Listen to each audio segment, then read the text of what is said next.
à tous. Dans le cadre de la révision de la bioéthique, j'ai le plaisir aujourd'hui d'animer un débat sur le diagnostic préimplantatoire et en particulier la recherche des aneuploïdies au niveau embryonnaire. Pour ce débat, on a pu avoir la chance d'avoir des témoignages de couples qui ont bénéficié d'un diagnostic préimplantatoire et j'ai aussi la chance d'avoir autour de moi différents experts et différents témoins en fait, du monde médical et du monde des patients.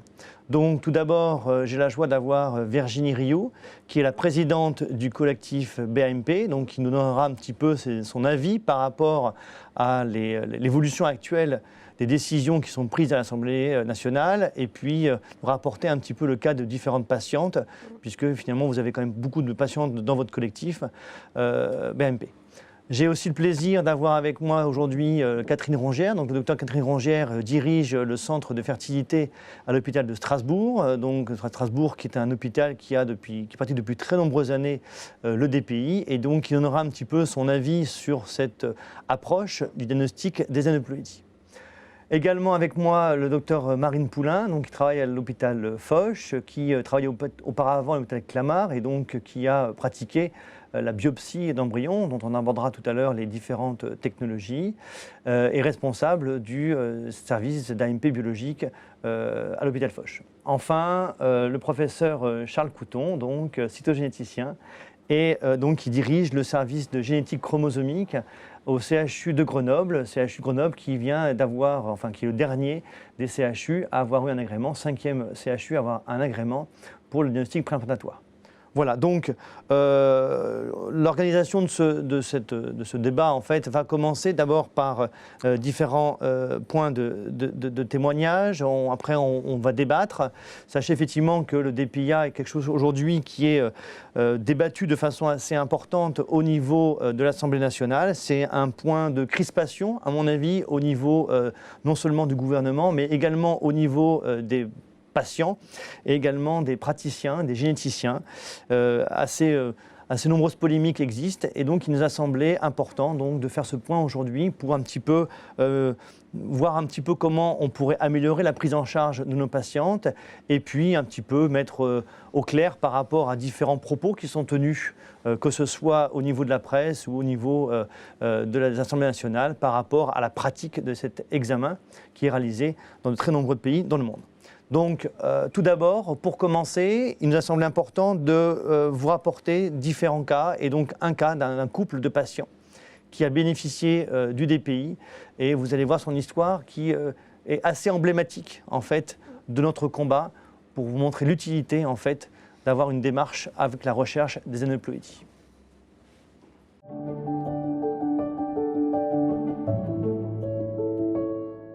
Alors j'ai une pseudo-hypoparathyroïdie avec mutation du gène CNAS1. Donc c'est une maladie qui n'est pas du tout grave pour moi, mais par contre vu que c'est transmis, ça aurait été transmis par la mère, donc ça aurait été très grave si je venais à le transmettre, si on venait avoir un enfant naturellement, d'où le diagnostic préimplantatoire.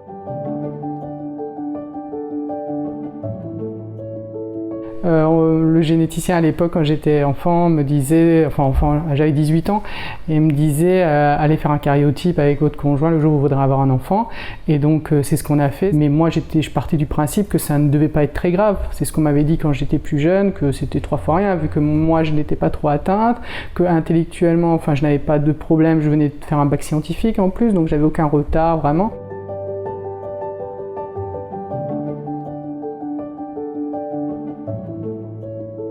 Le début, c'était en mai 2010. Ils ont cherché quelle était la maladie, parce qu'on ne le savait pas au préalable. Donc ils l'ont cherché en 2010-2011, je crois.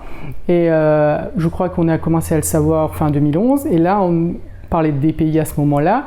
Et on a envoyé notre dossier à Montpellier en 2012 en fait. Premier entretien de groupe en février 2014, en mai-juin 2015, donc on a fait une nouvelle FIV et donc là ça a pris en fait, on était très contents, on s'est dit c'est super, on va enfin pouvoir être parents au bout de presque 5 ans et en fait malheureusement au bout du premier trimestre, lorsqu'on a fait l'échographie de la trisomie 21, l'échographie de la clarté nucale, ça s'est s'est révélé très mauvais et donc il fallait faire une biopsie du trophoblaste assez rapidement. Et malheureusement, ça s'est révélé positif et donc il fallait se décider entre garder l'enfant qui serait atteint de trisomie 21 ou alors faire une interruption médicale de grossesse. Donc on a choisi de faire une interruption médicale de grossesse assez rapidement, le plus rapidement possible. Donc on a réussi donc à refaire une nouvelle FIV en février 2016, donc il n'y a pas eu du tout de transfert à ce moment-là. Donc on a recommencé de nouveau, c'était en mai 2016. Par le prélèvement, on a réussi à avoir 2 embryons et il y en a un seul des 2 qui a été transféré parce que j'ai de nouveau fait une petite hyperstimulation, donc il ne fallait pas transférer les 2, donc on n'a transféré qu'un seul des 2. Heureusement, parce qu'en fait le seul qui avait été transféré s'est divisé en 2 et j'étais enceinte de jumeaux alors à ce moment-là, de vrais jumeaux. Et malheureusement, à 2 mois et demi de grossesse, en fait, j'ai fait une fausse couche et les jumeaux, en fait, les cœurs des 2 bébés se sont arrêtés. Donc j'ai dû faire alors un curetage, enfin disons qu'on a dû faire une évacuation et un curetage. Et malheureusement, le curetage à ce moment-là, il s'est un peu mal passé. Sauf que je suis heureusement de nouveau tombée enceinte en 2017. C'était en mai 2017. Et bon, là, ça a de nouveau donné lieu à une fausse couche. Et on a refait de nouveau encore une FIV en février 2018, mais comme ma muqueuse utérine avait été abîmée, on n'a pas pu faire le transfert tout de suite. Il a fallu faire des stimulations un petit peu pour que ma muqueuse se développe un peu plus, et le transfert a eu lieu un peu par la suite en avril 2018. Et heureusement, là, ça a marché et ça a donné lieu à Nathan qui est né en janvier 2019. C'était effectivement un peu difficile. Hein. C'est une période qui a duré quand même plusieurs années, donc beaucoup d'événements compliqués à assumer sur les années. Et c'est vrai qu'à la fin, on avait presque du mal à se réjouir quand on avait la première étape, parce qu'en fait, une grossesse, en fait, dans le cadre d'un DPI, se passe en fait par étapes.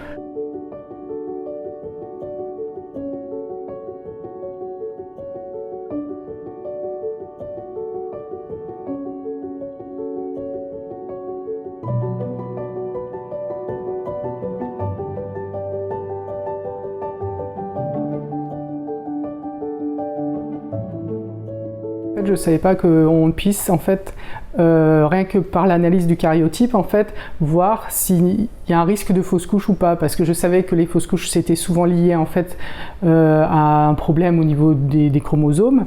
Mais je ne savais pas que ça pouvait être lié, c'est une fois sur 2 je crois, c'est lié en fait à une anomalie du nombre de chromosomes. Donc finalement, moi je pensais que c'était lié à une maladie, peut-être sur un gène, donc je me suis dit c'est peut-être difficilement analysable, on peut difficilement le remarquer. Mais finalement, si c'est lié à une anomalie du nombre de chromosomes, ça peut peut-être très facilement, tout comme la trisomie 21 finalement, où il y a 3 chromosomes 21, c'est très facilement, surtout dans le cadre d'un DPI, ça peut être très facilement analysable parce qu'il suffit juste de regarder le karyotype. De toute façon, dans le cadre d'un DPI, c'est pas comme une FIV classique, on fait une ponction et de toute façon, on peut facilement, donc avec la ponction, en fait, regarder le karyotype, l'analyser. Donc finalement, si on aurait pu, en fait, je pense que si on avait pu éviter la trisomie 21 et puis pour nous peut-être une fausse couche sur 2, ça aurait déjà été quelque chose de très profitable pour nous. Fait l'objet d'analyses régulièrement, c'est-à-dire que quand on a un doute sur un embryon lors d'une grossesse, on fait une étude de la clarté clinicale, on permet une amniosynthèse ou une biopsie du trophoblasme pour vérifier la présence d'une trisomie 21, et dans le cas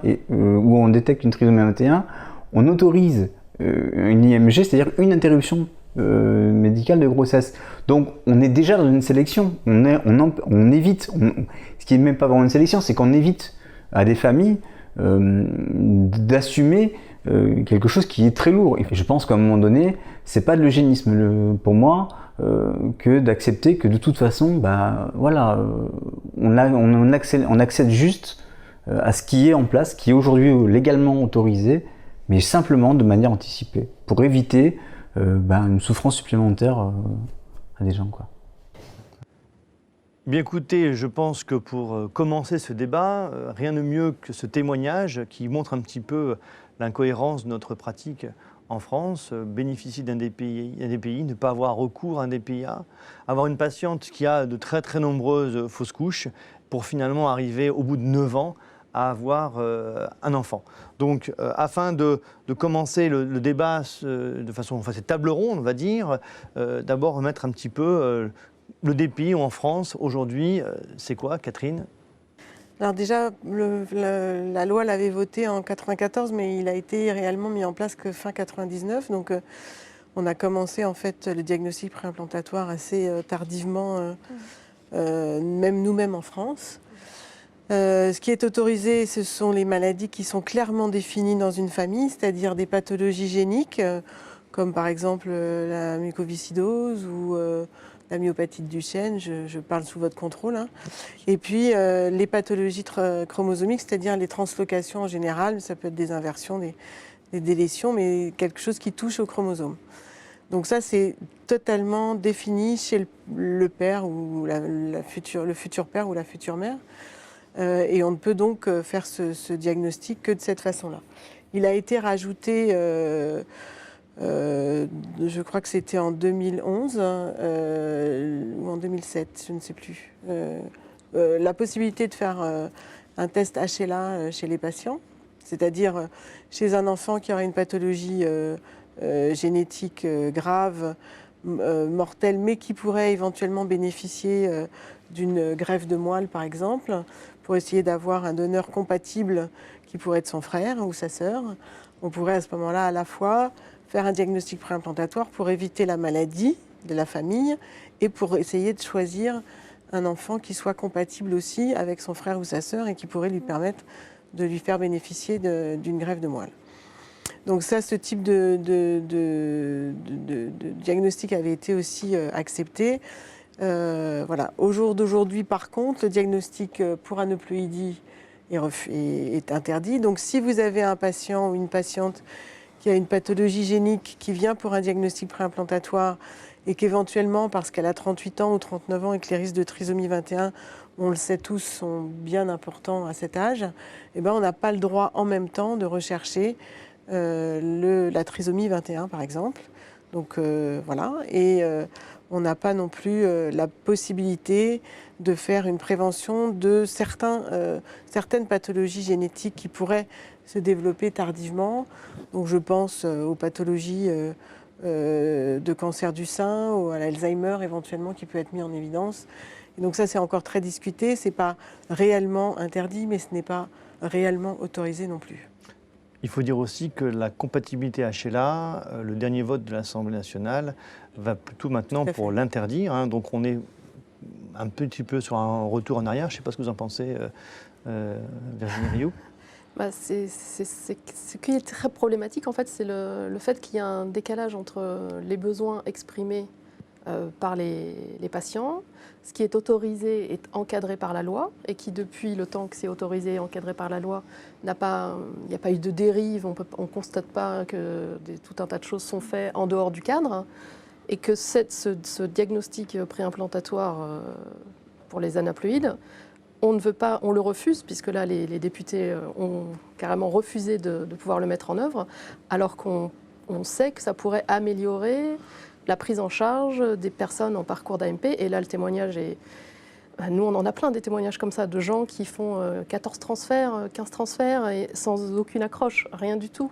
Alors on se dit, est-ce qu'on ne pourrait pas faire des économies psychiques pour les couples, déjà, pour éviter de les projeter comme ça dans des parcours extrêmement longs et extrêmement épuisants, et puis des économies aussi pour la sécurité sociale, parce que nous, si vous voulez, faire des FIV où on transfère des embryons dont on sait pertinemment qu'ils ne donneront rien, pour notre association, c'est problématique. Et donc on aimerait bien que les députés puissent réfléchir à tout ça. Donc il existe un cadre aujourd'hui d'une façon très claire, hein. Donc il faut nous rappeler... Oui, alors la loi explique les choses. Donc ce que je vous ai dit tout à l'heure, hein, c'était que les cellules prélevées sur l'embryon n'est autorisé qu'à traité exceptionnel. Donc il faut savoir que tous les couples qui font une demande dans un centre de diagnostic préimplantatoire pour une pathologie génétique connue doit passer par un centre pluridisciplinaire avec différents spécialistes qui donnent l'accord que ce couple puisse bénéficier d'un diagnostic préimplantatoire. Donc c'est toujours rediscuté, quelle que soit la cause de cette demande. Et donc, ce but de ce diagnostic préimplantatoire, c'est d'éviter de donner naissance à un enfant qui serait atteint d'une maladie génétique d'une particulière gravité, reconnue comme incurable au moment de diagnostic. Ça ne nécessite pas forcément de pathologie létale, mais ça peut être des maladies gravissimes chroniques. Et la particulière gravité est évidemment, dans le cadre de ces centres pluridisciplinaires, revisitée dans la famille, l'histoire familiale, etc. On peut prendre en charge des couples qui peuvent avoir des maladies d'apparition tardive comme la chorée de Huntington par exemple, qui c'est une maladie génétique qui malheureusement quand on la porte se développe à 100%, on a 100% de risque de la développer, mais qui par contre se développe tardivement, c'est-à-dire que la personne va vivre tout à fait normalement jusqu'à 35, 40, 45 ans, c'est à des âges un peu variables, mais par contre une fois qu'elle va commencer sa pathologie, dans les 10 années qui suivent, ça va être un peu la catastrophe et la mort à la fin du parcours. Donc ça a été autorisé aussi dans ce type de pathologie parce qu'elle est extrêmement lourde et elle n'est pas la seule d'ailleurs. Par contre, et c'est bien clairement dit, il ne peut pas y avoir d'autre objet que de rechercher cette affection. Donc on n'a que la possibilité de choisir de faire le test sur la pathologie en cause et absolument pas sur autre chose. Dont les aneuploïdies, par exemple. Dont les aneuploïdies. Alors aujourd'hui, en fait, il avait été donné au départ l'autorisation sur 3 centres qui étaient Paris, Montpellier et Strasbourg. Et puis il y a un 4e centre qui s'est ouvert à Nantes et puis tout à fait dernièrement à Grenoble. Ce qui permet d'avoir sur le territoire pas grand-chose, mais au moins il y a des régions qui sont un petit peu moins éloignées qu'avant, et en particulier les patients de Brest ou de Toulouse avaient quelques difficultés à accéder au centre. Et ça nécessite évidemment une organisation particulière avec un travail évidemment pluridisciplinaire de biologistes de la reproduction, de gynécologues, de généticiens qui fonctionne relativement bien et qu'on maîtrise quand même aujourd'hui assez bien. Mais comme tous les centres ne font pas toutes les maladies, nous on a des adhérents, voilà, excusez-moi, qui habitent en Normandie et qui vont faire du DPI à Montpellier. C'est un petit peu le problème des pays, c'est qu'il y a beaucoup, enfin, le diagnostic génétique, c'est qu'il y a beaucoup de pathologies génétiques. Hein, et donc, c'est sûr que toutes les pathologies ne sont pas développées. Je pense que tu nous confirmeras, Charles. Bien sûr. Ah oui, il y a toute une étape de montée en charge. Nous, on était un nouveau centre qui a ouvert là, depuis fin 2018. Et on a eu ce besoin d'avoir du temps pour justement mettre au point, surtout pour toutes les pathologies géniques, justement les kits diagnostiques qui vont nous permettre de concourir au diagnostic. Alors, petit à petit, on propose de plus en plus de pathologies, mais ça reste effectivement très dispersé en France et certains couples sont obligés de traverser, de faire de très longues distances, d'avoir des contraintes personnelles importantes pour pouvoir être pris en charge le plus rapidement possible dans le centre adapté. Donc c'est une situation compliquée. On peut espérer à l'avenir une augmentation au nombre de centres. Je sais qu'il y a différents centres qui vont faire des demandes dans les prochains mois. Il faut rappeler quand même que le délai à peu près moyen dans les centres de prise en charge après le dépôt de dossier est entre 1 an et demi. C'est quand même colossal. Avant d'envisager même la première stimulation, on parle de ce genre de délai. Donc, si on parle du diagnostic préimplantatoire, il faut remettre un petit peu le côté technique. Hein. C'est-à-dire qu'en fait, c'est bien de faire un diagnostic préimplantatoire, il y a différentes étapes. Et donc, la première étape, ça va être effectivement de récupérer les cellules. Donc, il existe différentes étapes possibles. Marine, tu as l'agrément pour ce genre de technique. Donc, est-ce que tu peux nous expliquer un petit peu aux auditeurs les différentes techniques qui existent ? Ok. Donc effectivement, après un long parcours d'inclusion de dossiers, de rencontres médicales pluridisciplinaires, on va enfin donc, pouvoir réaliser une fécondation in vitro. Donc on fait une fécondation in vitro avec micro-injection, donc une ICSI, due au fait qu'on va analyser génétiquement ces cellules embryonnaires. Donc il ne faut pas qu'il y ait de contamination de spermatozoïdes autour de l'embryon. Donc c'est pour ça qu'on fait systématiquement une ICSI, même si les critères spermatiques sont totalement bons. Et on va prélever donc, des cellules de cet embryon en développement. Alors il y a plusieurs techniques qui sont possibles, utilisées dans le monde, avec une sensibilité, une spécificité qui vont être plus ou moins bonnes en fonction du jour auquel on va prélever les cellules. Et effectivement, plus on avance dans le développement embryonnaire et plus on augmente en efficacité technique.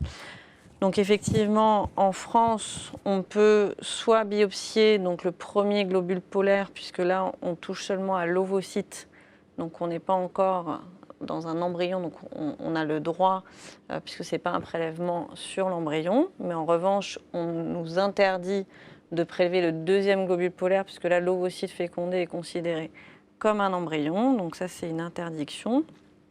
Et on a tout de même, malgré ce prélèvement des 2 globules polaires, les équipes qui le font, c'est assez précoce dans le développement, donc on peut avoir des erreurs diagnostiques. Globalement, en France, on va prélever donc, au 3e jour de culture embryonnaire, quand l'embryon a environ 8 cellules, on va prélever 1 à 2 cellules de cet embryon en division pour les analyser. Donc c'est vraiment très précis. Au niveau des techniques génétiques derrière, c'est des techniques très pointues puisqu'il va falloir rendre un diagnostic sur 1 ou 2 cellules embryonnaires. Donc c'est du matériel très précieux et on peut avoir un risque de non rendu de résultat du fait de ce peu de cellules analysées. Mais vous concevez bien qu'on ne peut pas prendre plus que 2 cellules sur un embryon qu'en a 8. Et donc, soit on va jusqu'au 5e jour de développement de l'embryon. Donc là, l'embryon a plusieurs centaines de cellules. Il s'est organisé en ce qu'on appelle le blastocyste, avec donc la masse cellulaire interne qui est le futur fœtus et le tapis cellulaire, le trophectoderme, qui est le futur placenta et les annexes embryonnaires. Et donc là, on va pouvoir prélever 5 à 10 cellules sans être délétère sur le futur développement embryonnaire. Donc au niveau de l'analyse génétique, c'est beaucoup plus souple, on est plus à l'aise et du coup on a une meilleure analyse, une meilleure technicité. Voilà. Et enfin, il y a des approches aujourd'hui qui sont réalisées sur, cette fois-ci non plus des cellules, mais sur des liquides biologiques, que ce soit les liquides effectivement issus du stade blastula, avec effectivement la ponction du liquide en fait, et ou alors carrément le milieu de culture. Donc les résultats aujourd'hui sont en cours d'évaluation, mais pourraient montrer effectivement un prélèvement qui serait considéré comme non invasif. Donc on en discutera un petit peu après la biopsie, parce que sur les différentes controverses liées à le diagnostic préimplantatoire, c'est l'effet délétère de la biopsie qui est vraiment plus important sur un stade précoce par rapport à un stade avancé. Donc on a le stade blastocyste et après on a ces cellules et donc après effectivement il y a toute l'analyse génétique. Donc Charles, effectivement il y a différentes analyses qui existent aujourd'hui. Alors absolument, en fait finalement on dispose de toutes les techniques de l'arsenal du généticien qu'on peut appliquer sur ces différents types cellulaires qui ont été prélevés donc, à différents stades de développement embryonnaire. Et ici elles sont présentées finalement par ordre à la fois chronologique d'apparition et également en fonction de leur résolution, c'est-à-dire la résolution, la capacité à détecter des anomalies de plus petite taille. Donc au départ, dans les années 90, on a émergé des techniques qui étaient encore de la cytogénétique, on a parlé de cytogénétique moléculaire, technique qu'on appelle technique de Fish, pour des techniques d'hybridation fluorescente in situ, qui vont permettre de dénombrer un certain nombre de chromosomes et en fait on est limité par le nombre de chromosomes détectables. On peut aller jusqu'à peu près 8 paires de chromosomes, donc 16 chromosomes sur les 46 de l'espèce humaine. Et après il y a eu une bascule au début des années 2000 vers des techniques plus de biologie moléculaire, enfin on est toujours à la frontière avec la cytogénétique, comme des techniques dites de QPCR, avec d'amplification du génome avec des détections en fluorescence, puis des techniques sur puce ADN, des anomalies chromosomiques sur puce ADN, qui présentaient le principal avantage d'être en mesure de détecter des anomalies sur l'ensemble des 46 chromosomes et de ne plus être limité à quelques chromosomes. Donc ça, c'était un énorme bond en avant. Simplement, ces techniques sont, d'un point de vue justement purement pratique, assez lourdes et difficilement automatisables. Et puis, il y a eu dans les années 2010 l'émergence et l'événement du séquençage nouvelle génération, plus connu sous le nom de l'acronyme NGS, qui nous ont permis d'être en mesure de séquencer l'intégralité du génome en quelques jours. Et cette technologie est capable, dans le contexte du DPI, également de faire diagnostic d'aneuploïdie de manière très sensible. C'est d'ailleurs la technique la plus sensible, de manière très spécifique et surtout présente une forte capacité, ce qu'on appelle de multiplexage. Alors je m'explique, c'est la capacité en une analyse d'analyser jusqu'à une centaine de cellules simultanément, ce qui permet ainsi de réduire à la fois le temps et le coût analytique. Donc c'est aujourd'hui, clairement, on le voit dans la littérature, la technique de choix pour le diagnostic de maladies génétiques sur l'embryon, quelle qu'elle soit. Quelle qu'elle soit, d'accord. Quelle qu'elle soit. Tout à fait. Donc, après un petit peu cette, je dirais, introduction sur le diagnostic préimplantatoire, on va un petit peu se recentrer par rapport au diagnostic préimplantatoire des aneuploïdies, puisque c'est un petit peu l'objet de ce débat, de cette émission, en fait, aujourd'hui. Donc, voilà. Donc, d'abord, un petit peu d'histoire, un petit peu de rappel technique, finalement, sur l'évolution des choses et comment, en fait, les choses ont évolué dans le temps. Effectivement, je pense qu'il y a eu un avant, un après. Il y a eu ce qu'on appelle le DPIA ou le DPI 1.0 avec des techniques qui étaient basées sur les biopsies des embryons au stade clivé, donc jour 3 à 8 cellules, qui sont un peu plus délétères que des prélèvements plus tardifs, avec les techniques de FISH, donc de fluorescence in situ, qui sont les techniques chromosomiques les moins résolutives. Et puis il y a eu une bascule, le jour où on a été capable de maîtriser les prélèvements de biopsie de trophectoderme, on est en mesure de récupérer plusieurs cellules, ce qui est pour le généticien beaucoup plus confortable, et d'un point de vue biologique aussi beaucoup plus intéressant, puisqu'on a une meilleure vision du contenu génétique de l'embryon que sur 2 cellules prises au hasard. Et l'application de ces biopsies de trophectoderme a permis justement l'utilisation des nouvelles technologies comme les puces ADN ou encore comme le séquençage nouvelle génération, et ainsi profiter de toute la puissance analytique de ces techniques. Donc il y a vraiment une rupture technologique entre les débuts du DPI, des DPIA et avec les technologies actuelles. Donc on peut dire très bien aujourd'hui, c'est un petit peu ce que disait la patiente tout à l'heure, c'est qu'on peut faire aujourd'hui un karyotype moléculaire sur l'ensemble des cellules grâce à ces nouvelles technologies. Absolument. Donc en fait la question c'est pourquoi en fait on arrive aujourd'hui à parler du DPIA ? Pourquoi en fait on est tous au niveau médical, ou du moins dans une grande majorité, favorables à l'implémentation de ce DPIA ? Donc effectivement cette implémentation devient nécessaire, pourquoi ? Alors, je pense qu'une partie de la réponse réside dans ce chiffre 30 pour 30% qui correspond à ce qu'on appelle le rendement productif de l'espèce humaine, qui est très faible, qui est d'ailleurs des plus faibles rendements du tout le règne animal. Donc qu'est-ce que ça veut dire 30% de rendement productif ? Ça veut dire que seulement 30% des conceptions arrivent à terme. Et qu'est-ce qui peut expliquer justement ce faible rendement ? Eh bien, on sait qu'en grande partie, ça va être lié à des anomalies chromosomiques embryonnaires précoces, qui peuvent être de différentes origines, soit d'origine, ce qu'on appelle, sans rentrer trop dans les détails, mitotique, c'est-à-dire après la fécondation, on va avoir survenu d'événements chromosomiques qui vont générer ces anomalies, ou alors méiotique, c'est-à-dire lors de la production des gamètes, des spermatozoïdes ou des ovocytes, chez l'homme et la femme. Et ce qui est également intéressant de noter, c'est que pour les anomalies chromosomiques d'origine méiotique, il y a une corrélation du taux d'anomalie avec l'âge maternel, et on voit ces chiffres qui sont absolument édifiants. Vous voyez qu'on a à peu près 23% des embryons qui vont être déséquilibrés à l'âge de 30 ans pour atteindre plus de 80% à 45 ans. Donc ça, c'est absolument significatif.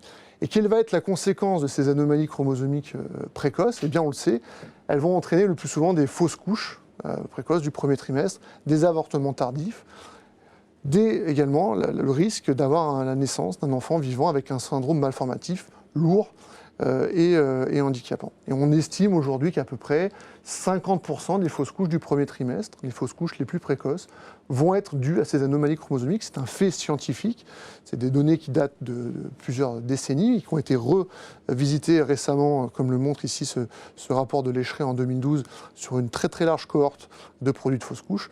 Donc on sait avec certitude que les anomalies chromosomiques sont la principale cause des fausses couches du premier trimestre. Donc on peut déjà dire que finalement que de réaliser un DPIA devrait, enfin on le sait maintenant, va diminuer le nombre de fausses couches, puisque en fait, si on a accès à une fécondation in vitro, eh bien, si on n'a pas effectivement ces embryons qui sont aneuploïdes, eh bien, paradoxalement, on aura effectivement une diminution du nombre de ces fausses couches. Donc ça, c'est clairement établi. Je ne sais pas s'il y a vraiment encore une relation aujourd'hui qui est établie entre finalement, on parle de l'âge maternel, mais sinon c'est plutôt l'âge ovarien, puisque peut-être que les patientes qui ont une réserve ovarienne altérés ont cette même problématique. Donc on va rentrer dans un spectre un peu plus large finalement, pas se limiter au niveau de l'âge uniquement, mais en fait en fonction de la réserve des patientes.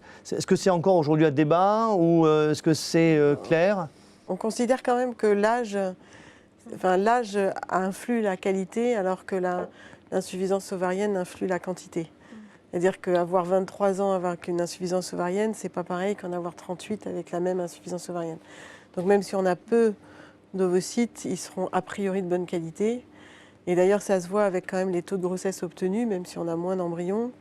Donc je pense, à mon avis pas, mais peut-être qu'on en apprendra plus. Mais globalement, quand même, on a peut-être une petite diminution de la qualité, mais en tout cas, ça n'est pas démontré clairement. Par contre, l'âge est vraiment lié en direct avec l'aneuploïdie.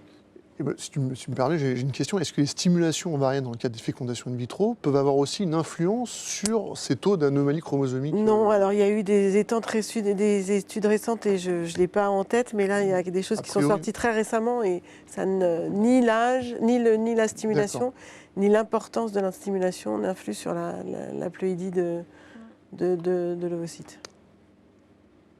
Donc, on va faire le lien maintenant avec la fécondation in vitro. Donc, je pense que ce serait... Voilà, donc c'est une diapositive qui vous montre un petit peu les choses. Tu peux peut-être nous l'expliquer, Marine, cette diapositive et l'impact, en fait, finalement, des aneuploïdies dans la prise en charge des patientes infertiles qui rentrent dans des parcours de fécondation in vitro. Tout à fait. Donc, malheureusement, en fécondation in vitro, on reproduit ce qui s'observe sur les grossesses spontanées. On ne va pas faire mieux que ce qui se passe naturellement. Donc, plus l'âge maternel avance, vous le voyez bien sur ces courbes, plus le nombre d'arrêts de grossesse, de fausses couches, donc plus ou moins, donc soit les échecs d'implantation, soit les fausses couches précoces, va augmenter. Et on voit quand même, donc c'est des chiffres qui font un petit peu peur pour les biologistes de la reproduction, les gynécologues, mais aussi les patientes. Chez une patiente qui a plus de 40 ans, on va avoir plus de 60% de ces embryons qui auront un aspect tout à fait de développement normal, mais qui seront aneuploïdes, donc qui ne s'implanteront pas. Donc on voit vraiment nos limites avec ces données de nos techniques de choix d'embryons à transférer. Et malheureusement, voilà, l'écueil principal en FIV actuellement, c'est quand même les échecs de grossesse et les fausses couches, qui font qu'on a des taux de naissance vivantes par cycle qui restent dramatiquement bas par rapport à ce qu'on pourrait offrir à nos patientes. Donc ça veut donc dire que globalement, les embryons aneuploïdes sont à l'origine de fausses couches, mais aussi d'échecs finalement de transfert. Donc je pense que c'est quelque chose que vous connaissez malheureusement au sein des patientes et dans vos cliniques. C'est effectivement l'échec de transfert où on va transférer plusieurs fois chez une patiente des embryons. Oui, alors nous on n'est pas médecins, donc on a un regard un peu extérieur comme ça, mais dès qu'on a créé l'association, en fait, cette chose-là est apparue. Les faibles taux de grossesse avec la FIV. Et très vite, on a entendu parler de ces fameux embryons qui ne s'implantent pas et qui ne donnent rien. C'est-à-dire que ce n'est pas des embryons qui vont permettre d'avoir un bébé, c'est des embryons qui ne donnent rien. Mais c'est aujourd'hui des embryons qu'on réimplante chez des personnes en parcours d'AMP, donc des personnes infertiles. Et d'un point de vue éthique, puisqu'on est dans le cadre de la révision de la loi de bioéthique, pour nous, en tant que patients, c'est vraiment problématique que la médecine réimplante des embryons dont l'objectif est de réussir à faire obtenir des grossesses à des couples, des embryons qui ne servent à rien. Et c'est même assez c'est surréaliste. On se dit, on ne fait pas de la bonne médecine, on fait je sais pas, quelque chose qui est assez étrange. Donc c'est quelque chose qu'on demande. Donc, on demande, nous, le DPIA depuis un petit moment, enfin depuis qu'on a créé l'association. On a fait cette demande-là dans notre manifeste. On a fait cette demande-là auprès du CCNE. C'était un des 4 points sur lesquels on a insisté. Dans le cadre de la révision de la loi de bioéthique, c'est quelque chose c'est aussi un sujet qu'on a défendu devant la commission de la révision de la loi de bioéthique, qu'on a défendu devant tous les politiques députés qu'on a rencontrés.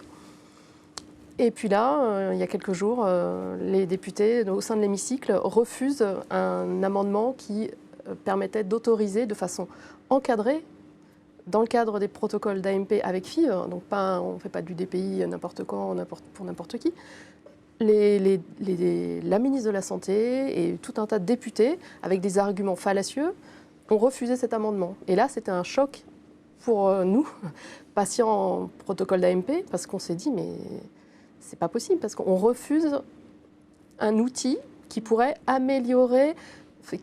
tenter d'améliorer les protocoles d'AMP. On sait bien que c'est pas magique, on sait bien que on va pas passer d'un taux de 20% de grossesse à 80% de grossesse, mais quand même entre aujourd'hui, on est autour de 20%. J'ai relu encore les chiffres de l'ABM, il y a des centres où c'est plus, même encore moins de taux de grossesse. Et là, on refuse cet outil qui permettrait de... Et par ailleurs, on congèle les embryons. Donc on a un stock d'embryons qui augmente, alors qu'on pourrait très bien analyser, regarder est-ce que cet embryon est viable ou pas.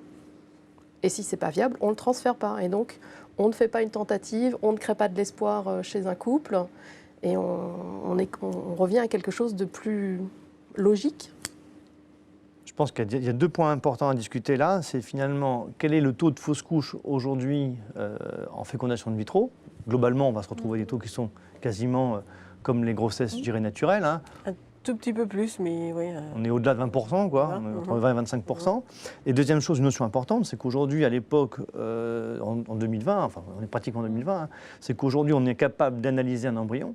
Et après, les techniques, tu vas me confirmer, Marine, sont capables de vitrifier ou congeler un embryon qui a les mêmes capacités après l'implantation. Tout à fait. En fait, on a tous les outils cliniques, biologiques, que ce soit biologie de la reproduction ou génétique, pour mettre en œuvre effectivement cet outil qui nous aiderait pour améliorer la prise en charge de nos patientes. Et on n'arrive pas à le mettre en place. Alors, je vais rebondir parce qu'il y a une partie de votre intervention qui était également, je pense, très importante, c'est ce devenir des embryons congelés.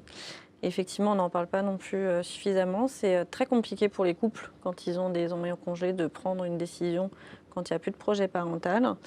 Et effectivement, je pense que pour certains, d'avoir l'accès à est-ce que cet embryon, il a vraiment un potentiel de s'implanter ou est-ce qu'en fait, il n'en a pas du tout, je pense que ça leur enlèverait une grosse épine du pied et ils ne pourraient plus facilement, faire un choix sur ce devenir de leurs embryons congelés. Donc on est vraiment sur une schizophrénie entre nous, éthiquement, on ne peut pas non plus ne pas conserver ces embryons qui, morphologiquement, on va y revenir, ont un potentiel. Et en même temps, on se retrouve devant imposer aux équipes et aux patients des décisions complexes à prendre.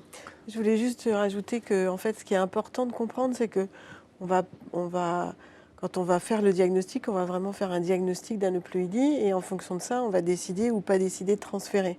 Ça veut dire que les patients sont, pour certains, quand il y a eu des échecs répétés ou quand il y a eu des âges avancés ou quand il y a des âges avancés, sont tout à fait conscients qu'on pourra peut-être leur dire, écoutez, sur les embryons qu'on a obtenus, il n'y aura pas de transfert possible parce qu'ils sont tous atteints.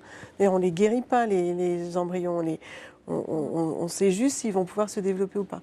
Et pour ces patients-là, même si c'est difficile à entendre, c'est beaucoup plus audible et beaucoup plus gérable que de se dire on va me transférer 4 embryons qui finalement ne vont rien donner, ça va prendre 6 mois ou 8 mois et je vais à chaque fois me rendre compte que qu'est-ce que j'ai fait pour. Donc c'est très important pour eux de savoir au moins que même si c'est pas forcément, ça se terminera pas forcément bien, mais de savoir aussi pour quelles raisons et de pouvoir passer à autre chose. Je crois qu'on en parlera tout à l'heure, c'est le côté pronostic finalement du DPIA, ce n'est pas uniquement de dire on va choisir un embryon, c'est un côté pronostic qui est probablement extrêmement important pour des couples, d'autant plus qu'on est tous d'accord, c'est que les patientes qui vont en fécondation in vitro aujourd'hui sont plutôt des patientes qui ont plus de 32, voire 35 ans. Plus de 36 ans, oui. Et quand on regarde aujourd'hui les taux d'aneuploïdie de ces embryons, finalement, globalement, un embryon sur 2, au minimum, dans nos cycles de fécondation in vitro, seront aneuploïdes. Donc ça veut dire que, globalement, on en a 2 fois moins. L'âge de la première grossesse dans la population générale augmente. Les gens qui rentrent en FIV, généralement, ils ne rentrent pas en FIV parce que la veille, ils se sont dit qu'ils allaient essayer d'avoir des enfants. Ils ont généralement déjà 1, 2, 3, voire plus d'essais naturels, on va dire. Et donc, parce que c'est quelque chose qui revient souvent, on accuse les gens de s'y prendre trop tard, mais les gens ne s'y prennent pas trop tard, ils s'y prennent comme le reste de la population. Et les problèmes de fertilité font que il y a besoin à un moment donné de passer, de rentrer en fécondation in vitro, mais entre la décision de je vais faire un enfant avec mon conjoint et le moment où je rentre en FIV, puis le moment où les choses se mettent en place, le temps passe. Et donc les gens, oui, ils arrivent, ils ont 32, 33, 35 ans. On l'a bien vu tout à l'heure, 9 ans pour avoir un enfant, donc c'est un exemple. Bon, peut-être un petit peu caricatural, parce qu'il y avait d'autres choses. Nous, mais je ne sais pas, dans votre expérience... On en a beaucoup des gens qui sont dans cette situation-là. Ou des gens qui font 4 FIV, ils ont des tonnes et des tonnes d'embryons, donc ils font 14, 15 transferts. Pour rien, zéro, aucune accroche, rien du tout. Et là, vous dites, non, là c'est pas possible, il faut qu'on puisse arrêter.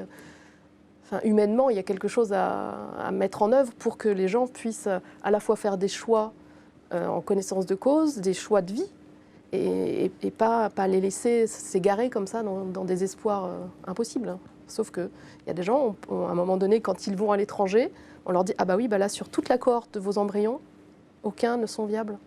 Et donc, vous avez déjà fait 3 FIV en France, et ils peuvent se dire, ah bah, on a fait 3 FIV et on a eu X transferts d'embryons non viables.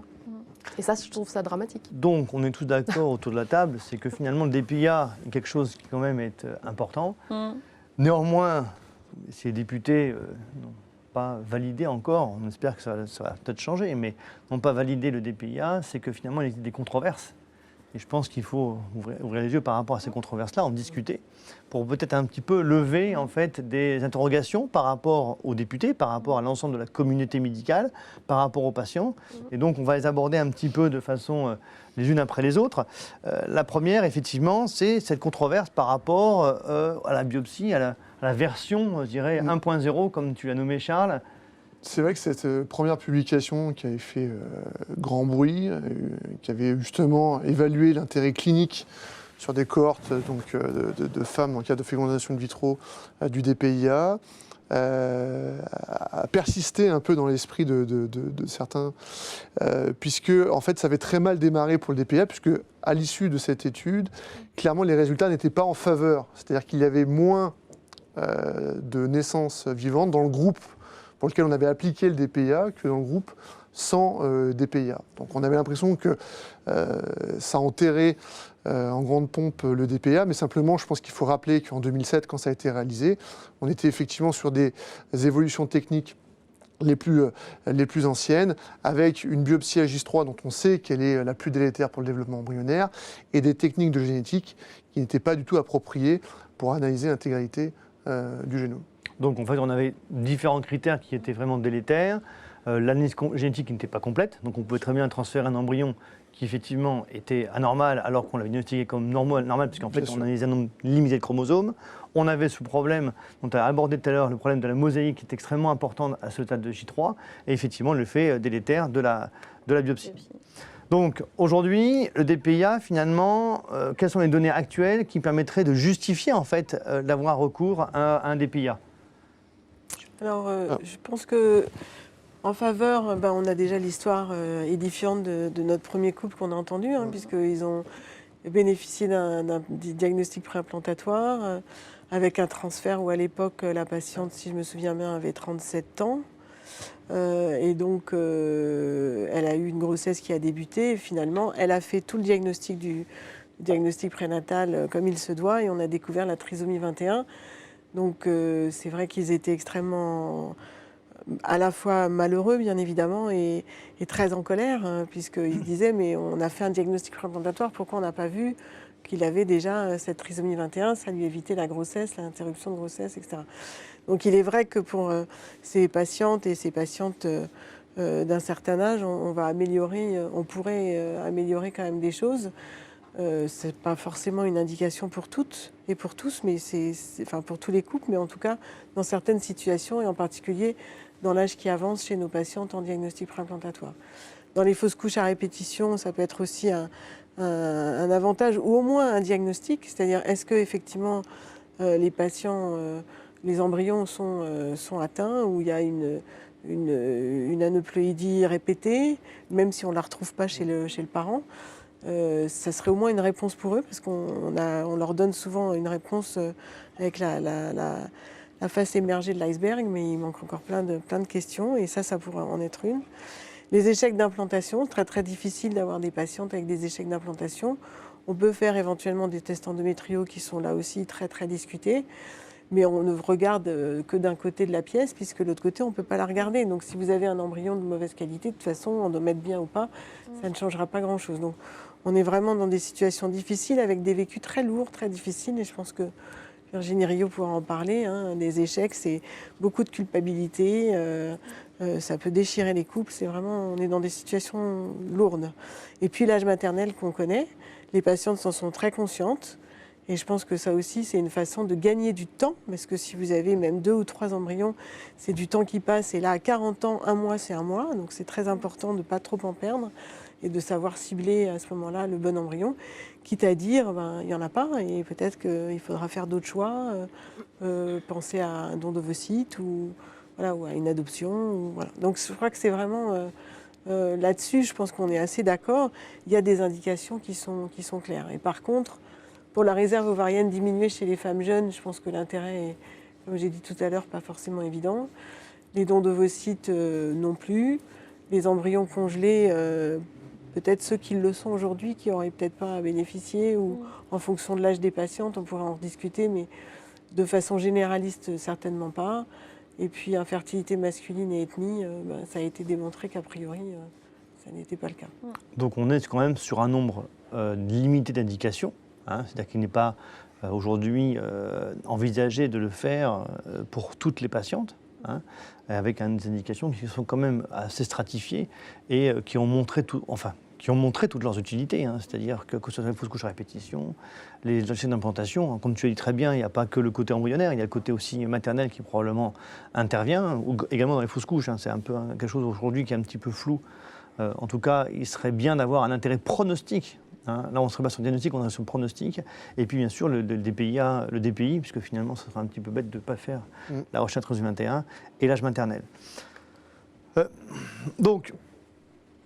effectivement, je pense qu'on l'a tous souligné, il n'y a pas d'amélioration par ces techniques du potentiel embryonnaire. Donc, c'est vraiment statuer sur cet embryon. Est-ce que oui, il a un potentiel de se développer, de s'implanter, de donner une grossesse à terme qui se déroule convenablement. Maintenant, ça permet, si vous voyez entre la colonne de gauche et la colonne de droite, ça permet d'éviter aux patientes toute une série de transferts sans qu'il y ait à la fin effectivement de grossesse évolutive, avec tout l'impact psychologique que ça a effectivement sur les couples.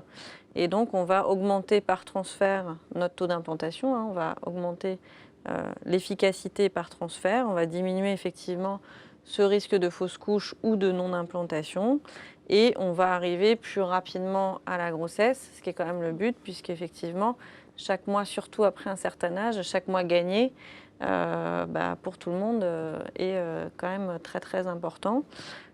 Et en plus, on pourra se permettre de ne transférer qu'un seul embryon systématiquement. Donc ça, c'est aussi très important en termes de santé publique, puisque du coup, on évitera les grossesses gémellaires avec les complications qui existent, puisque actuellement, transférer un par un après un certain âge, on sait qu'on va repousser, si tous ces embryons n'ont pas de devenir, on va repousser encore plus. Donc on est toujours dans le dilemme de est-ce qu'on transfère 2 ou 1. Oui, il y a quand même des questions quand même importantes. C'est-à-dire que là, tu as abordé, Marine, des points importants. C'est-à-dire que, 1, économie. 2, et ça, je pense que Virginie, vous allez rebondir là-dessus, c'est diminution du temps pour obtenir une grossesse. Je crois que c'est quelque chose qui est important. Et le deuxième point, quand même, qui est quand même au niveau santé publique extrêmement important, c'est que si on favorise le transfert mono-embryonnaire, eh bien, on diminue les taux de grossesse gémellaire. Or, on sait que les taux de grossesse gémellaire en France sont absolument énormes. Enfin, ce n'est pas les pires dans le monde, mais on sait que les grossesses gémellaires sont associées à une prise en charge obstétricale bien plus lourde que les grossesses singletons. Il y a des recommandations nationales qui indiquent depuis un petit moment déjà qu'il faut qu'il y ait un transfert d'un seul embryon. Ça, les patientes le savent.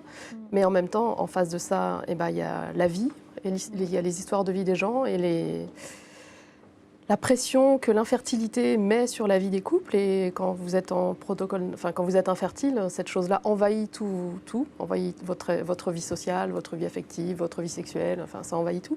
Et donc pour nous, de notre point de vue de patient, le DPIA, c'est vraiment un outil qui va optimiser la prise en charge et améliorer la qualité de vie du patient infertile dans son protocole d'AMP. Et donc, voilà. Alors, vous avez des points négatifs médicaux, mais je pense qu'il faut arriver à faire la balance entre l'aspect médical et l'aspect qualité de vie, qualité de la prise en charge. Et ça, on ne peut pas tirer un trait sur cette chose-là en disant non, on ne peut pas regarder ça. Est-ce qu'on pourrait dire aujourd'hui que finalement, pour l'amélioration de la prise en charge de nos patientes, le DPIA est quelque chose qui semble être, je dirais, incontournable? Pour nous, ça l'est. Et je pense que cette diapositive suivante le montre très clairement, c'est qu'à finalement, en Europe, finalement, qui autorise et qui n'autorise pas le DPIA? Je ne sais pas qui veut commenter cette diapositive. Oui, on a, en fait, on est peu nombreux à l'interdire, alors qu'on autorise le diagnostic préimplantatoire clairement. Ce qu'il y a à noter, c'est que l'Allemagne et l'Autriche, qui visiblement l'interdisaient il n'y a pas si longtemps, quand ils ont autorisé le diagnostic préimplantatoire, ils ont en même temps autorisé le diagnostic préimplantatoire avec aneuploïdie, qui avait une certaine cohérence dans cette prise en charge. Et pareil pour la Suisse. La Suisse a aussi fait la même démarche, c'est-à-dire que les deux ont été autorisés en même temps. Ça veut dire quoi? Ça veut dire que si nous on ne le fait pas, de toute façon, nos patientes vont partir à l'extérieur le faire.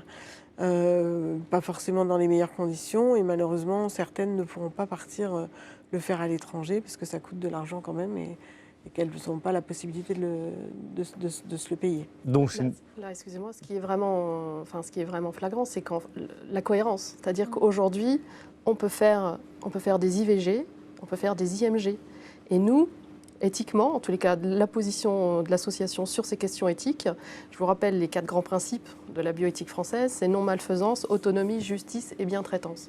Si on regarde la question du DPIA, à travers ces 4 grands principes, on est clairement à côté de la plaque. C'est-à-dire pour nous, il nous semble quand même beaucoup moins traumatisant de faire une biopsie sur un blastocyste que de faire une IVG sur un fœtus ou de faire une EMG sur un bébé. C'est-à-dire qu'en termes d'éthique et de traumatisme pour l'humain, qui sont le père et la mère, et puis la famille autour, le curseur, il est faisons du DPIA sur des blastocystes. Ou alors, sinon, il faut tout interdire, parce que là, on n'est pas du tout cohérent. On va en reparler un petit peu par la suite, mais je pense que là, on va permettre la transition sur finalement quelque chose qui est important, c'est le tourisme médical. Et donc, pour, je dirais, argumenter, on a semblé intéressant d'interviewer un deuxième couple qui a bénéficié effectivement d'un DPIA en Espagne et qui va vous expliquer un petit peu pourquoi ils sont allés et un petit peu les incohérences par rapport à la situation actuelle en France.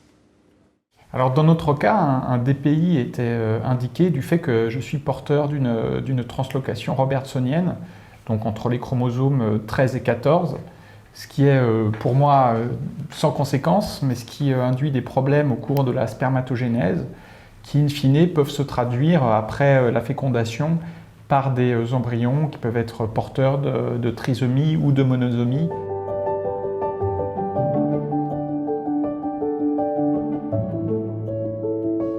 Alors, nous l'avons appris suite à la réalisation d'un cariotype pour ma compagne comme pour moi, dans notre démarche de FIVIXI.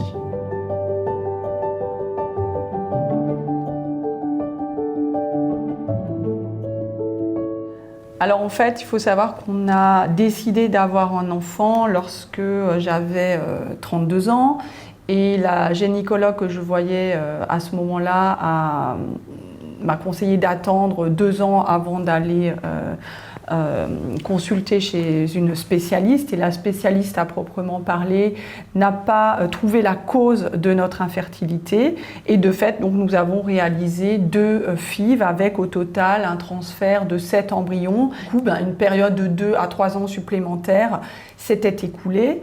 Nous avons alors changé de médecin qui a repris le dossier à zéro et il faut dire qu'il y a eu une démarche diagnostique un peu plus rigoureuse puisqu'il nous a, comme mon mari l'a mentionné avant, prescrit la réalisation d'un cariotype et c'est grâce à cette prescription que nous avons découvert la translocation chromosomique de mon mari. Alors aux États-Unis et dans d'autres pays d'Europe, et en l'occurrence en Espagne, la technique utilisée, celle pour laquelle nous avons eu recours, s'appelle le CGH Array. Les temps d'attente dans la clinique où nous sommes allés étaient très courts puisque la première consultation a eu lieu le 23 novembre 2015 et le 26 janvier 2016, j'apprenais que j'étais enceinte.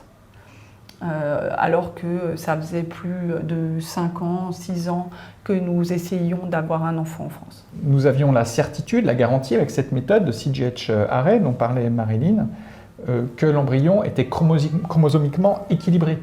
C'est-à-dire, bien entendu, il n'était pas porteur d'une monosomie ou trisomie 13-14 comme j'aurais pu lui transmettre, mais nous avions également la garantie qu'il n'avait pas un autre défaut chromosomique, comme une trisomie 21 par exemple, avec l'âge qui avance, c'est quelque chose de très fréquent, ou une trisomie 8 ou autre. Donc c'était vraiment un double avantage.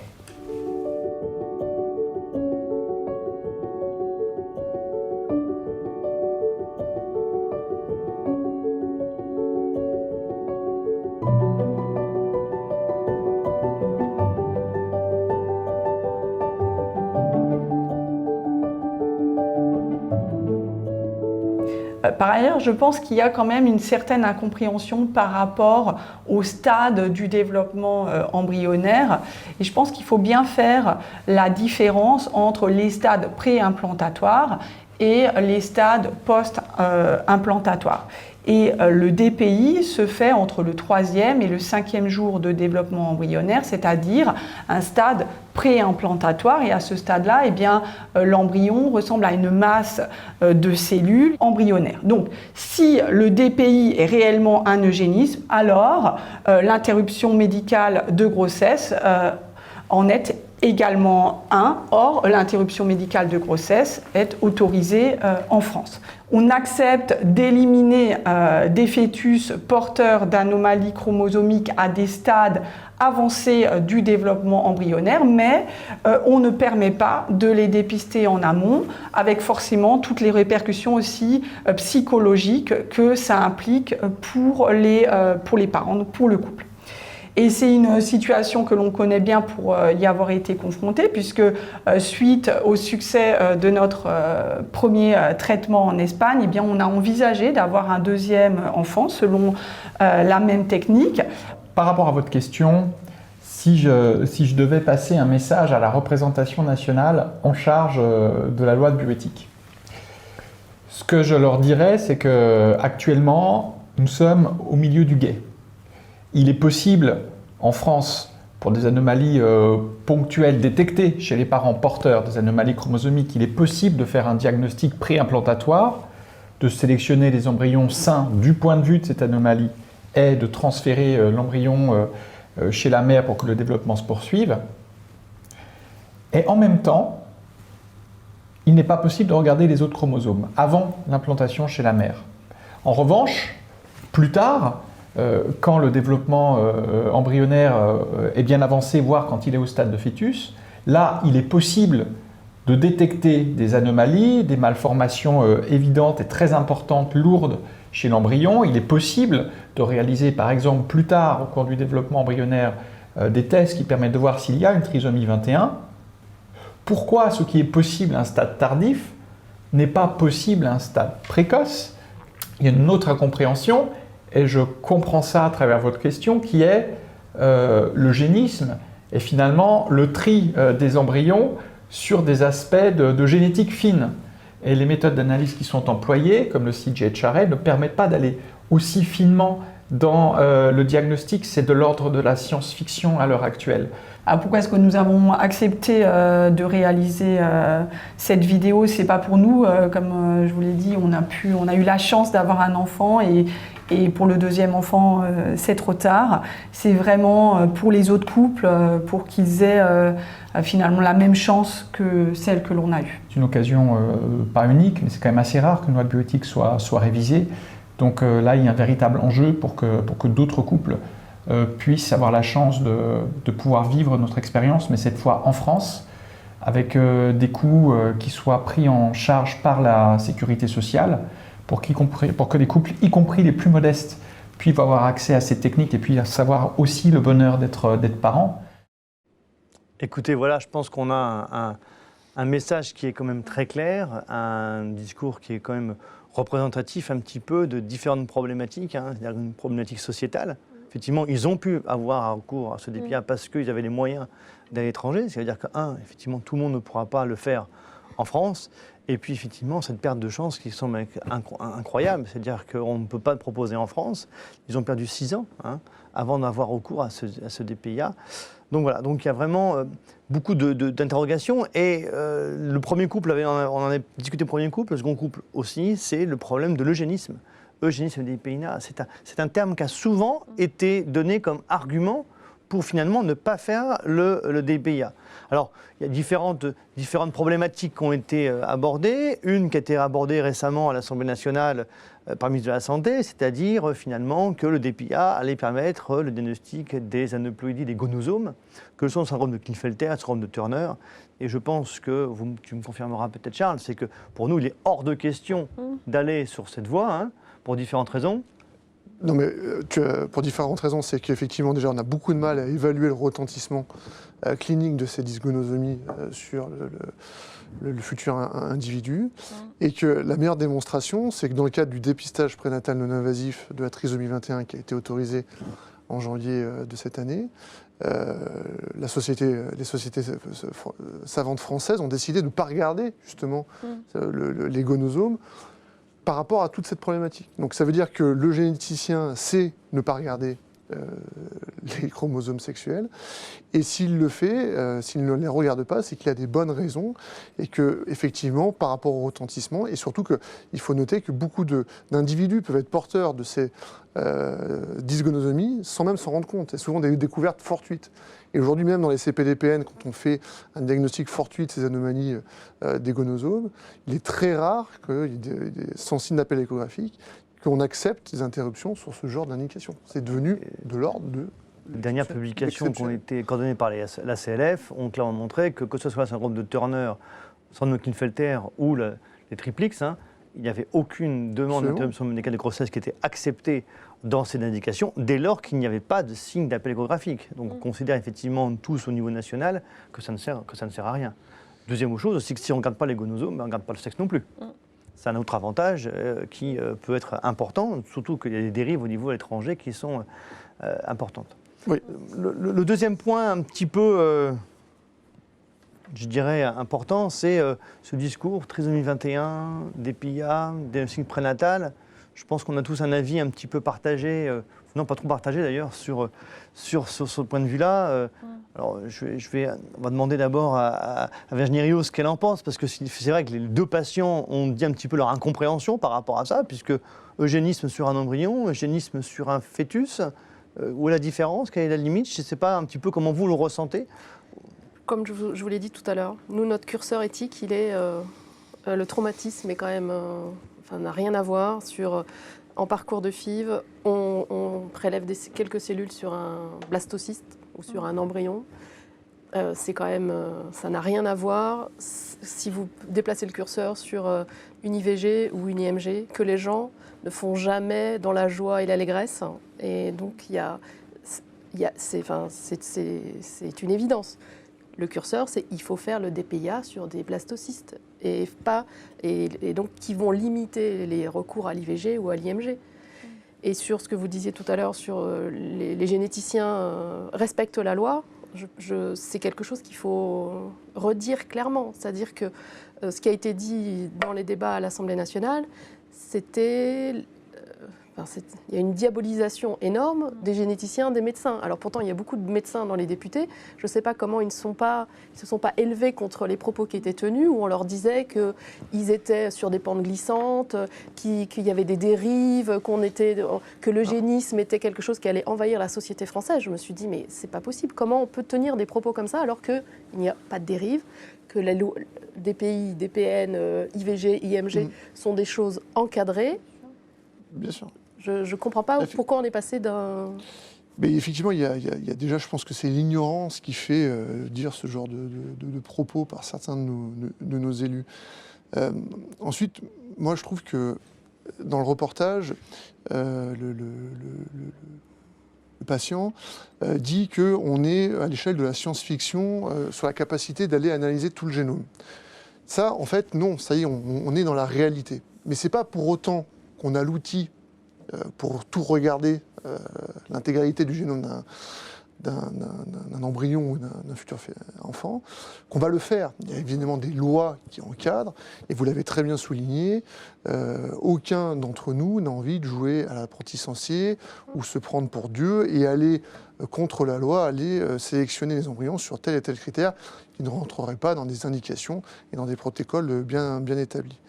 Et puis également, j'aimerais souligner qu'il y a effectivement un décalage, je trouve, complet entre ce qui se passe aujourd'hui autour du DPI et ce qui se passe aujourd'hui autour du DPN. Sur le DPN, dans le diagnostic prénatal classique, on voit qu'il y a une accélération technologique. Il y a eu la mise en place du diagnostic prénatal non invasif, le DPNI, avec justement l'utilisation de ces nouvelles technologies, limitées aujourd'hui au dépistage de la trisomie 21, dans certaines mesures 13 et 18. Et on sait que ces techniques vont permettre bientôt de détecter des anomalies chromosomiques sur tous les chromosomes, même d'aller voir des choses encore plus petites que simples anomalies de nombre. Et également, sur le diagnostic prénatal classique, quand la grossesse a démarré, on est capable d'appliquer ces nouvelles technologies pour aller faire des diagnostics extrêmement fins, aller chercher des choses, même des fois les plus improbables. Donc à la fois, on va très loin sur le diagnostic prénatal, et à la fois, on stagne complètement sur le diagnostic préimplantatoire, alors que vous avez, à reprendre tous vos arguments, effectivement évoqué tous les avantages que ça peut présenter, le fait de travailler très en amont sur ces cellules embryonnaires avant qu'ils soient implantés et que la grossesse démarre. Et enfin, le dernier point sur lequel j'aimerais insister, c'est sur le terme eugénisme. Je trouve qu'il est complètement galvaudé, il est utilisé, c'est un peu l'argument chapeau que tout le monde sort quand ils ne savent plus quoi dire. Je pense qu'il faut se rappeler que le caractère eugénique a un caractère contraint, un caractère obligatoire. Ici, il n'y a pas une politique étatique qui imposerait à toutes les femmes infertiles dans un parcours de FIV de passer par le DPIA. Ça sera libre à chacun. Également, ce sera libre à chacun d'accepter ou non des transferts d'embryons dont le statut chromosomique est éventuellement déséquilibré. Il n'y aura pas, en tout cas de la part du corps médical, de critères de jugement. Si tel est le choix de la personne et du couple, eh bien, ça sera évidemment respecté, comme c'est respecté dans le cadre du diagnostic prénatal. Quand on arrive au diagnostic d'une infection génétique, ce n'est pas le corps médical qui décide de l'interruption, enfin en tout cas pas que, il faut que ça soit en concordance avec l'avis du couple. Très bien, je voulais rebondir sur cet eugénisme qui est un peu galvaudé et qu'on mélange. C'est pas du tout l'eugénisme, c'est vraiment une définition très claire où il y a effectivement une contrainte sur une population particulière définie et de façon totalitariste et autoritaire. Donc on n'est pas du tout là-dedans. Chaque patient, il faut quand même savoir qu'il y a des patients qui ont des pathologies transmissibles qui ne viennent pas faire de diagnostic préimplantatoire, qui prennent le risque soit d'avoir un enfant atteint, soit donc c'est pas toute la population des patients qui présentent une pathologie qui viennent. De la même façon, et pour revenir un peu sur la trisomie, je pense qu'on peut se poser la question un petit peu sur la trisomie 21 telle qu'elle est prise en charge en diagnostic prénatal aujourd'hui en France, puisque finalement toutes les femmes passent après un consentement, bien évidemment, sous les lumières de l'échographie et des dosages. Et voilà. Donc, quelque part, si vous voulez, moi, je dirais que le danger, s'il devait être quelque part, il serait peut-être plus aujourd'hui dans le DPN autour de la trisomie 21 que dans le diagnostic préimplantatoire pour éviter un certain nombre de choses. Mais ceci étant, il faut savoir que les diagnostics qui sont posés après la grossesse sont des diagnostics qui sont annoncés aux parents expliquer aux parents. Éventuellement, ils vont voir les médecins qui peuvent leur donner les meilleures réponses sur telle ou telle pathologie et sur le devenir de l'enfant. Ça n'est jamais le médecin ou l'équipe qui demande ou qui propose une interruption. C'est toujours les patients qui la demandent. Et donc, il n'y a pas de proposition d'une interruption médicale. Il y a des gens aussi qui acceptent ou qui veulent ou qui préfèrent savoir qu'ils vont avoir un enfant trisomique qui va naître, mais au moins ils le savent à l'avance, ils se préparent, ils peuvent préparer son arrivée, sa prise en charge, etc. Donc il y a aussi des choses qui sont importantes là-dessus et qu'il faut dire et redire. Donc il est vrai que, et je pense quand même qu'il y a quelque chose qui serait du type si les patientes sont enceintes, elles auront beaucoup plus de mal de faire leur interruption que si on leur dit que leur embryon ne peut pas être transféré. Et que c'est un peu aussi dans cet esprit-là qu'il y a cette différence. Je pense que la trisomie 21 est pour moi un mauvais exemple, puisque l'État a fait depuis des années un dépistage de façon très claire pour diminuer le taux de trisomie 21 dans la population générale. Il faut savoir que dans les grossesses, c'est 1 sur 500. Aujourd'hui, on est à moins de 1 sur 2000, probablement encore moins dans les prochaines années. Et que les pouvoirs publics ne nous ont donné aucun moyen, nous, corps médical, pour pouvoir en fait prendre en charge de façon correcte les individus qui ont une trisomie 21. Il faut savoir quand même que la France est un des pays, si ce n'est le pays, où le taux d'interruption médicale de grossesse pour la trisomie 21 est le plus élevé, de l'ordre de 90 à voire 95%, alors qu'il est entre 60 et 70% des autres pays. Donc il y a aussi un petit peu un questionnement par rapport à finalement quel moyen l'État donne pour l'accueil du handicap. Et ça, par contre, c'est complètement éludé. Et ça nous est aujourd'hui remis effectivement en pleine figure, alors que finalement, les médecins font le maximum pour pouvoir améliorer les choses et améliorer, entre autres, les individus qui ont trisomie 21 pour améliorer leur longévité. Il faut savoir qu'il y a 30 ans, l'espérance de vie d'un trisomie 21, c'était 20 ans. Aujourd'hui, on est au-delà de 60 ans, qui montre bien que le corps médical n'a pas attendu finalement les pouvoirs publics pour prendre en charge les individus et qu'il les prend en charge aussi bien avant la grossesse qu'après la grossesse. Si je peux me permettre juste pour le DPIA, effectivement, sans revenir sur la trisomie 21, c'est surtout que le DPIA va surtout, en grande majorité, éviter de transférer des embryons qui n'ont aucun devenir reproductif. Donc, on n'est pas dans l'eugénisme, si de toute façon, on évite une non-grossesse. Mais je pense que c'est ça qu'il faut vraiment faire passer aussi comme ça. C'est 90%, voire plus, 95-99% des embryons, on va éviter un non-transfert. Et en plus, tu pourras ajouter aussi la façon dont aujourd'hui on sélectionne les embryons. Alors, je pense que voilà, on dit, nos patients vont à l'étranger avec des contrôles qui sont beaucoup moins importants, alors qu'aujourd'hui, on est d'accord qu'en France, finalement, l'encadrement du DPI, du DPN ne montre pas de dérive. On est contrôlé de façon systématique, de façon annuelle. Et donc, finalement, l'introduire dans notre pays serait quand même quelque chose de plus logique par rapport à laisser nos patients partir, comme en Espagne ou dans d'autres pays où l'éthique est quand même beaucoup plus sujette à discussion. Je ne prendrai pas l'exemple de la Chine, mais en tout cas, c'est un exemple qui peut te donner. Alors, je pense qu'il y a une chose qui est importante. Alors, je vais prendre votre avis, Madame Riault, parce que finalement, aujourd'hui, un embryon, quel est celui qui a le plus de chances d'implanter? Quelle est votre vision aujourd'hui du top embryo?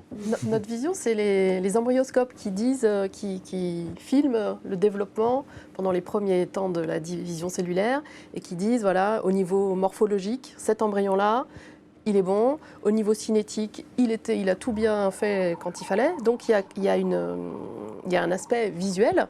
Et moi, je vois bien les gens, les patients, sur les forums, ce qui leur intéresse, c'est est-ce que mon embryon, il est A, est-ce qu'il est B? Mais alors dans le centre là-bas, ils mettent des numéros. Est-ce que les gens cherchent évidemment à recevoir l'embryon qui a le plus de potentiel. Mais les gens ne sont pas non plus, les personnes infertiles ne sont pas non plus idiots. Ils savent bien que ce n'est pas magique.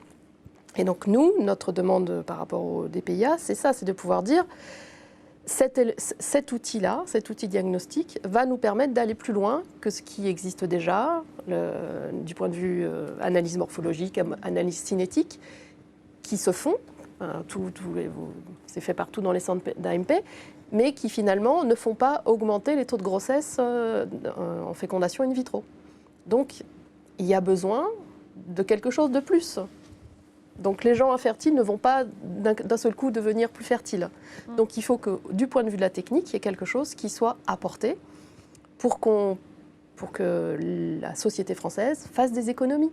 Parce qu'aujourd'hui, les gens peuvent faire 4 FIV qui coûtent de l'argent, les traitements qui sont importants qui coûtent de l'argent, 4 FIV, et au bout des 4 FIV, on leur dit « Ah ben on va faire un karyotype, ah ben finalement, tous vos embryons… » Donc nous, de notre point de vue d'association, on se dit il serait quand même plus logique de faire ça au début.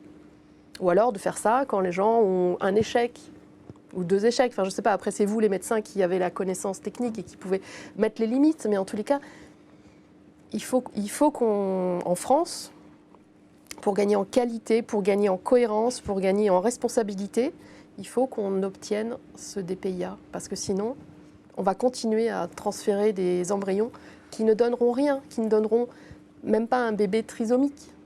Un bébé trisomique 21 qui ne donneront rien, puisque ça ne fait rien. Donc en fait, on va se retrouver avec 2 problématiques finalement. Est-ce que l'évaluation morphologique, qui est celle qu'on utilise aujourd'hui, est-ce qu'elle permet de dire, voilà, on est certain qu'un embryon n'a aucune chance de s'implanter? Parce que finalement, on sait qu'aujourd'hui, on sélectionne sur la morphologie ou sur la morphocinétique. Et d'un autre côté, est-ce qu'on est certain qu'un embryon qui est génétiquement anormal, finalement, est-il vraiment anormal? Donc en fait, on a 2 problématiques. Et je pense que pour terminer ce débat, on va les aborder les unes après les autres. Donc Marine, le premier, finalement, aneuploïdie morphologie. Effectivement, on a les moyens du bord actuel, c'est l'évaluation morphologique, voire morphocinétique, quand on a les moyens d'être équipé d'incubateurs à time-lapse, ce qui n'est pas le cas de tout le monde, parce que ça a un coût très très important, pour une technologie qui n'offre pas des résultats non plus miracles. Donc effectivement, vous le voyez bien là sur cette illustration, on a nous des outils morphologiques, donc on sait qu'un embryon, comme celui de gauche en haut à gauche, qui a une belle cavité expansée, un beau bouton embryonnaire, des belles cellules trophectodermes, a plus de chances, donc on lui donne un grade excellent. Alors effectivement, moi je suis toujours très embêtée, j'aime pas donner le grade aux patientes parce que ça ne veut pas dire grand-chose. En fait, pour elles, c'est juste des outils que nous, on a à disposition pour faire cette sélection qu'on effectue déjà, voilà, tous les jours au laboratoire, il faut le dire. On fait déjà cette sélection des embryons sur des critères qui, vous le voyez, ne sont pas si… Alors, on n'est pas non plus mauvais, voilà. On sélectionne quand même correctement, mais on voit bien que quand on sélectionne en plus sur un critère euploïde, on met à plat donc ces taux d'implantation et que l'embryon ait une morphologie excellente ou une morphologie dite de bas grade, à partir du moment où il est euploïde, donc où il est chromosomiquement équilibré, il a autant de chances, quelle que soit sa morphologie, de s'implanter. Donc cet outil morphologique, ça va nous permettre de sélectionner ceux qui en proportion sont plus euploïdes que d'autres, mais ça ne nous permet pas de désélectionner totalement, donc d'éliminer, d'écarter des embryons de la tentative qui peut-être seraient euploïdes et que peut-être dans notre pratique quotidienne on écarte. Et voilà, peut-être qu'on ne va pas faire le meilleur choix au premier transfert de l'embryon qui a les meilleures chances de s'implanter et donc retarder l'arrivée de la grossesse. Donc première chose, effectivement, la morphologie n'est peut-être pas le meilleur critère, mais le seul qui est aujourd'hui accessible en France. C'est ça. Deuxième problématique, effectivement, c'est tout ce qui va être en lien avec les mosaïques embryonnaires. C'est un débat aujourd'hui présent dans la société internationale, puisque aujourd'hui on sait que les embryons peuvent être avec des mosaïques. Alors tu vas nous expliquer un petit peu tout ça, Charles. En fait, effectivement, il y a déjà les 2 situations les plus caricaturales, blanc et noir. L'embryon est totalement euploïde, pas d'anomalie chromosomique, OK pour un transfert. Puis l'embryon est totalement aneuploïde, des anomalies chromosomiques, donc pas retenues pour un éventuel transfert. Et puis il y a toute une zone grise où en fait on peut avoir des embryons qui sont ce qu'on appelle en mosaïque, c'est-à-dire avec un mélange de cellules à la fois euploïdes normales entre guillemets, et à la fois des cellules avec des anomalies chromosomiques. Et toute la question est de savoir que faire de ces embryons en mosaïque. Ont-ils un potentiel implantatoire et peuvent-ils amener à des naissances d'enfants vivants? Et plusieurs études, effectivement, ont montré sur des larges cohortes que l'implantation de ces embryons aneuploïdes en mosaïque pouvait, dans un certain nombre de cas, donner des enfants vivants en bonne santé. Et l'une des explications, c'est ce qu'on appelle le phénomène d'autocorrection de l'embryon, c'est-à-dire que l'embryon, à partir d'un certain stade, est capable de lui-même, physiologiquement, d'éliminer les cellules aneuploïdes. Il y a eu des études qui ont été réalisées, comme celle qui vous est présentée ici chez la souris, ou sur un embryon artificiel qu'on appelle chimérique, dans lequel on a mélangé des cellules anormales aneuploïdes et des cellules normales euploïdes, eh bien, on a vu qu'il y avait également un effet seuil, qu'à partir de 50% de cellules, au-delà de 50% de cellules anormales, l'embryon n'était plus incapable de s'autocorriger, et en deçà, dans 100% des cas, l'embryon avait pu s'autocorriger. Alors, c'est évidemment sur un modèle murin, sur une petite cohorte, mais ça commence à nous donner des indications, à nous, généticiens, biologistes, etc., pour mieux gérer ces mosaïques. Et les sociétés savantes réfléchissent sur ces données-là pour essayer de donner des recommandations, des guidelines sur la meilleure optimisation de ces embryons mosaïques et surtout pas écarter les embryons qui auraient un potentiel implantatoire et de donner un enfant vivant, avec notamment ce qu'on appelle des cut-offs. Vous voyez, et ce qui est retenu, grosso modo, rejoint à peu près les résultats de l'étude dont on a parlé avant, c'est-à-dire qu'un embryon avec plus de 50% de cellules aneuploïdes ne va pas être priorisé, alors qu'un embryon avec des cellules aneuploïdes mais inférieur à 50% reste en course, évidemment, pour un éventuel transfert. Et ce qui est surtout très important, c'est que ce transfert d'embryon en mosaïque va s'accompagner forcément, puisqu'on est sur un test génétique, en plus dans une situation tout à fait particulière, d'un conseil génétique. C'est-à-dire que le couple va devoir discuter avec un généticien qui va lui expliquer les avantages, les inconvénients, tous les tenants et les aboutissants justement de ce test de DPIA et de cet éventuel transfert d'embryon en mosaïque. Et cette étude est tout à fait intéressante quand on regarde, c'est que après discussion, après conseil génétique, vous voyez sur la possibilité de transférer chez ces femmes des embryons avec des mosaïques embryonnaires, seulement 30% de ces femmes vont accepter d'elles-mêmes, ou ces couples, vont accepter le transfert d'embryons en mosaïque. Et quand on regarde le détail de ces couples qui ont accepté ces embryons en mosaïque, eh bien ça va concerner souvent soit des femmes les plus âgées, pour lesquelles très probablement dans la cohorte il n'y a que des embryons aneuploïdes ou aneuploïdes en mosaïque, ou les couples qui ont subi le plus grand nombre d'échecs, vous voyez, supérieur à 3, c'est le panel petit b en bas à droite. Effectivement, ces couples qui sont dans une situation où ils veulent absolument tout tenter et sont donc en mesure d'accepter le transfert d'un embryon en mosaïque avec les risques que cela peut représenter. Ça ne vous étonne pas, ce genre de situation, parce que finalement, on est un peu dans la logique, c'est-à-dire que la patiente est âgée, ou tentative. Je pense que finalement, de leur expliquer les choses permettrait effectivement à ces couples de prendre le choix dans les meilleures conditions. C'est-à-dire que quand vous êtes informé, vous pouvez choisir. Et l'information et le dialogue avec les praticiens de l'AMP, c'est essentiel. Et les gens sont en capacité de comprendre ce que vous venez d'expliquer et de pouvoir faire un choix. Et oui, c'est... Oui, puis je crois qu'il faut arrêter aussi le fantasme de dire que le médecin, généticien, gynécologue, biologiste a toujours un message orienté. C'est-à-dire qu'il explique, mais en disant vous devriez quand même plutôt faire ci ou faire ça. Non, je crois que quand même la plupart des gens font correctement leur métier, que le message est clair, est loyal, et tout à fait transparent, et que la liberté est donnée au couple sur la décision finale. Voilà. Il y a aussi tout ce fantasme autour du médecin tout-puissant. Oui. Voilà. C'est ce que j'allais dire. qui va susurrer à l'oreille des couples en disant orientez-vous plutôt vers cette option. Je ne sais pas quel est votre ressenti. C'est nos limites techniques simplement qu'on peut poser. Voilà. Effectivement, c'est pas à nous de juger ce qu'il faut. Écoutez, décide.